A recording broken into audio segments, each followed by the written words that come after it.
مجھے بنگالی نہیں آتی، آپ کو بلوچی نہیں آتی، یار من پشتو شد پشتو ندانم چھ کنم او بگوید دل تراشا من ندانم چھ کنم۔ میرا دوست پٹھان ہے، وہ کہتے ادھر آ جاؤ دل تراشا، میں پشتو نہیں جانتا، خدا جانے کہ وہ کیا کہتا ہے۔ آپ حضرات کو کچھ سمجھ میں آ رہا ہے نہیں آ رہا ہے؟ یہ شان رسالت کے حوالے سے اس پروگرام کا اہتمام کیا، بیان کرنے کے محمد رسول محتاج نہیں ہے۔ ان کی شان خود اللہ نے بیان کی ہے، اور حضرت حسان نے بہت پیاری بات کی۔ انہوں نے کہا کہ ما ان مدحت محمدا بمقالتی ولکن مدحت مقالتی بمحمد۔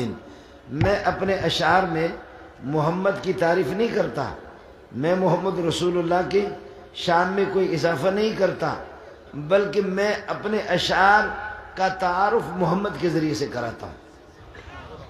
اب جیسے نالائق منظور کو، مولوی منظور کو آپ جانتے نہیں ہیں، بس کسی نے بتا دیا کہ جی بڑا مولوی ہے، نبی کا خادم ہے، نبی کے جوتے سیدھا کرنے والے، تو پھر تو آپ لوگ کم از کم کھانا تو کھلاتے۔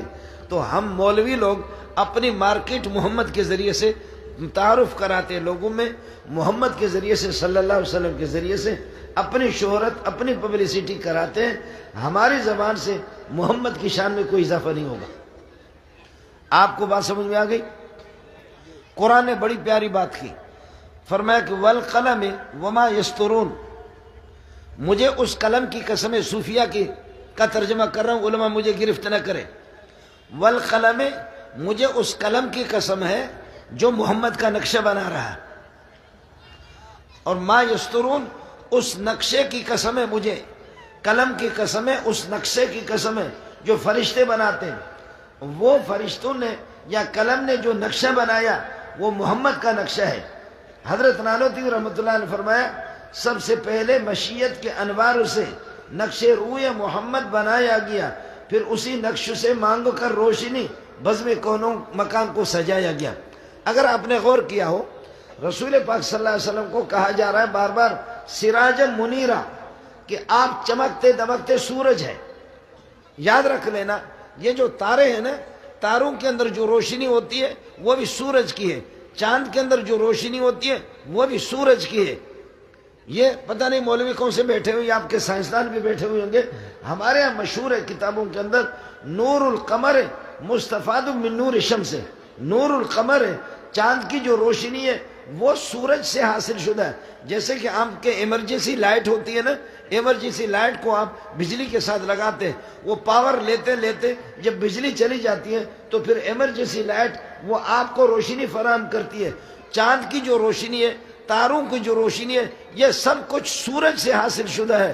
اور فرماتے اے محمد آپ سورج ہیں، چمکتے دمکتے سورج ہے، جتنے بھی انبیاء نور لے کر کے آئے وہ سارے آسمان کے تارے ہیں، وہ سارے آسمان کے چاند ہیں، لیکن اصل سورج اے محمد آپ ہیں۔ السلام علیکم ورحمۃ اللہ وبرکاتہ۔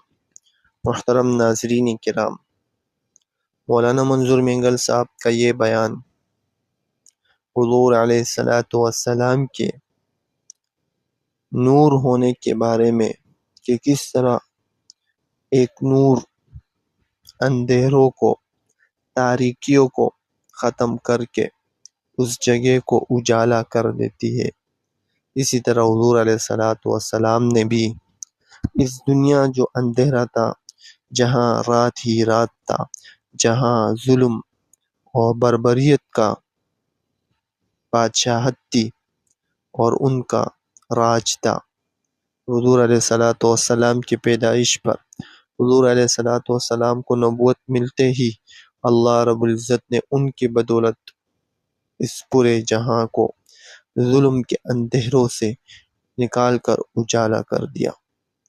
تو حضور علیہ الصلوۃ والسلام نے یہ سب کچھ اس لیے کیا کہ لوگ مسلمان ہو کر سیدھی راہ اختیار کریں اور جہالت چھوڑ کر علم والی زندگی اختیار کریں۔ تو مولانا منظور مینگل صاحب کا یہ بیان اور تمنیل سے مراد یہ نہیں کہ حضور علیہ الصلوۃ والسلام خلقتاً نور تھے، بلکہ مراد یہ ہے کہ حضور علیہ الصلوۃ والسلام صفات کے اعتبار سے کہ حضور علیہ السلام میں جو صفات ہے وہ نورانی صفات تھے، اور کس طرح وہ کیوں نہ ہو، اس کی دلیل یہ کہ حضور علیہ السلام نے ساری دنیا کو اجالا کر دیا علم کے بدولت، ہدایت کے بدولت اور قرآن کے بدولت۔ تو ہمیں اسی نور کو اختیار کرنا چاہیے، اسی بابرکت ذات جناب محمد رسول اللہ صلی اللہ علیہ وسلم کی اتباع اور اطاعت کرنی چاہیے۔ اللہ رب العزت ہمیں جناب محمد رسول اللہ کی شفاعت اور ان کے ہاتھ سے حوض کوثر سے پانی پینے کی توفیق عطا فرمائے۔